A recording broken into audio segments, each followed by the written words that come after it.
of connection to the community, or the space that it's just like they go in, they get what they need, reap what they need to reap, and then they don't live there, they're not part of the community, and so people who actually live there have to kind of clean up the mess and feel the consequences. Exactly, yeah. The social and environmental impacts of tourism are extreme, and they're really sort of these epicenters that begin as kind of small little surfing destinations. They're off the map, and then very quickly, because surfing is so cool and so attractive around the world, they become surf cities by the sea, and the infrastructure hasn't caught up with the level of impact. Waste management's always a huge issue. Land grab is big when real estate prices start booming, and it changes into a big speculative market for real estate. And local people are often edged out of that experience. Their cultures change. They're very marginalized. We see this in places like Bali. We see it in Costa Rica.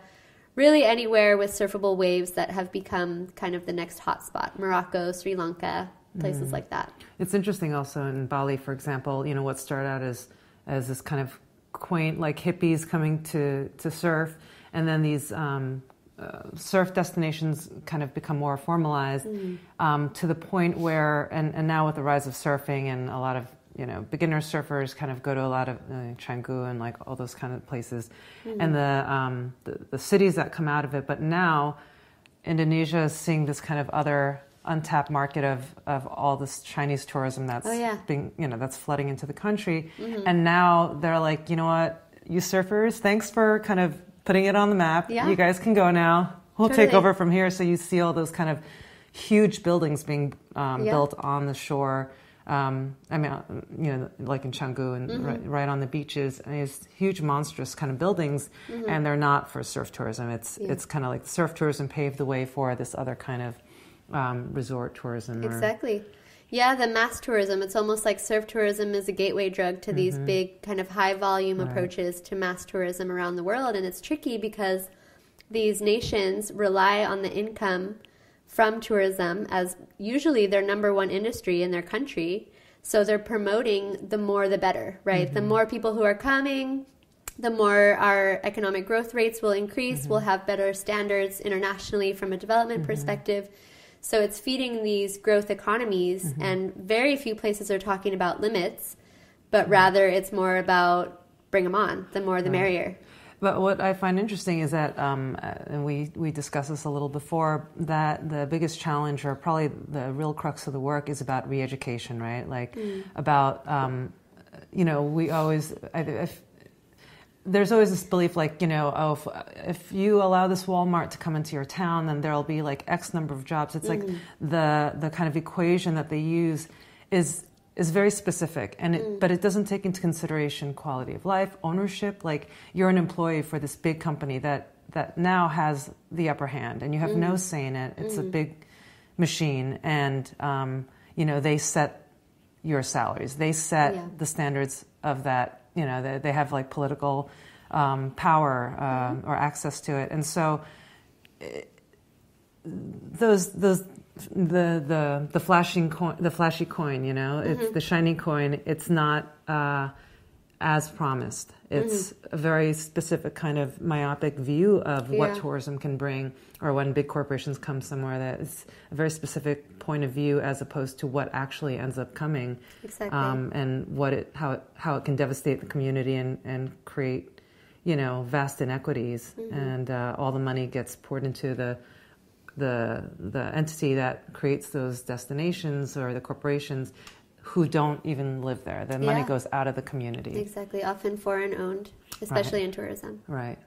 And also, maybe you can talk about that community that you were talking about in Mexico, because I think that's a great example of how, especially we've seen a lot in Latin American countries where socialism, the idea, socialism is a little more, it's definitely more acceptable than it is here, and it doesn't have that kind of dirty word that we have in America, and how those kind of values, are reflected in the kind of work that you can potentially do there. Yeah.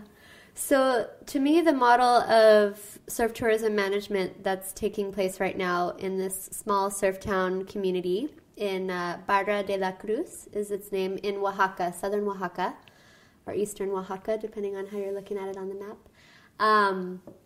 Mexico. They are a really interesting example of a way that a community can kind of take this big thing that's happening in the name of surf tourism and create it in a way that is responsible to both their community and to their local environment. So there's a conservation component embedded within their structure, their model. So it's one of the few places that when you go, you need to pay a fee as you enter. It's not like staying at a resort that your surf fees are included or something, but every individual surfer who wants to go surf there, you go through a bit of a gate, you pay a fee. It's something like $1.50 to $2 each time you go to surf. So manageable, of course. And then on the beach, there's a local cooperative community-run restaurant. So the funds from both of those sort of businesses get reinvested into a community fund that is then decided upon by, I believe it's now like a 600-member council or assembly that get together and decide how the funds will be used. And they support things like medical services. If someone needs to go to the hospital and they don't have the money to pay for it themselves, they can tap into that community fund. Or education. I believe they take care of some sort of maternity leave, pension, retirement funds for the elderly in the community. So they're using surf tourism in a way to support the well-being of the community from a financial perspective. And then also they have very specific restrictions on who can buy property and who can start businesses. And no one can build on the beach. So foreigners can't own land there. And then the locals who want to start businesses, they need to be citizens of that town. So they have to have been born there, which is interesting. So you have just a few kind of surf hostels, some small little inns, a few restaurants. It still feels like that sort of perpetual small town surfer vibe that we're looking for when we go and want to adventure to different places. And at the same time, you do feel like your presence there isn't having as much of a weight because you are in a way supporting their community by spending money by entering into the beach and into the cooperative on the beach. That's the only restaurant down there. And this community already kind of has this model because they are an area that is used to kind of being a place of resistance, right? Definitely, yeah. There's been a lot of mostly indigenous resistance and autonomy movements that have taken place in southern Mexico, both in Oaxaca and in Chiapas, more famously with the Zapatistas. Right. But you feel that. You feel that they're organized communities who are really standing in their power as people, and they have a lot of autonomy from actually even the local Mexican government. So they've created in their community their own sort of organization, their own systems, their own structures. And they often don't even have a police presence from the federal government at all. Wow. Or state government. So let's say I'm, with the Four Seasons and I want to open something there. It would be, it's obviously a possibility that they could just kind of, go above them and go straight to Mexico City to, politicians that are higher up and, through bribes and whatnot, it's like, nope, this is whatever you guys are doing down there is illegal, So I feel like it's kind of precarious, given the way capitalism works and how it works around the globe. Yeah, potentially in the future, I'm sure there is some threat of that. I actually interviewed with them when I was there, and the threat that they are seeing now is more about damaging the quality of the waves, and then they'd be worried that they wouldn't have as many tourists coming. So that would affect the Salina Cruz area as well. That's operated in a different sort of tourism management framework. It's more kind of privately owned, but also privately owned by Mexican surf guides and Mexican business owners who have partnered with some foreigners, but they're the ones who kind of control how many people can come and access certain waves there. So they're controlling access in a different way in the beaches around Salina Cruz. But they're thinking about creating a big, why can't I think of that word? Muelle. I'm thinking of it in Spanish as a muelle, but it's a pier. Sorry, a big pier project that would kind of change some of the way that the sandbars could be functioning, or even the ways that the swells are hitting the rock formations there. So they're actually, I've seen that they've been teaming up a little bit with Save the Waves and trying to protect these waves from becoming damaged through these big industrial port and pier projects that would happen in that area. But yeah, I think you're right to think that there could be some sort of challenge in the future once the wider Mexican government recognizes how much money there is to be made in surfing tourism. Right. That there could be some encroachment like they're seeing in the Sierra with the mining and forestry industries invading and encroaching upon indigenous lands that have been autonomous forever. So it's a similar thing, right, when there's kind of those invading interests where there's money to be made.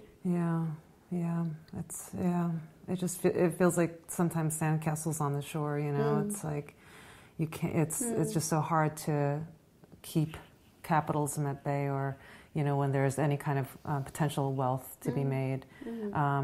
But going back to the idea of like paying for beach access, that obviously I imagine doesn't apply to locals who live there. And are there a lot of locals there who surf? Yeah, in Barra it's many locals, and they're strong presence in the water. If anyone's been there who surfed there, you know who the locals are, and it's definitely local rules apply.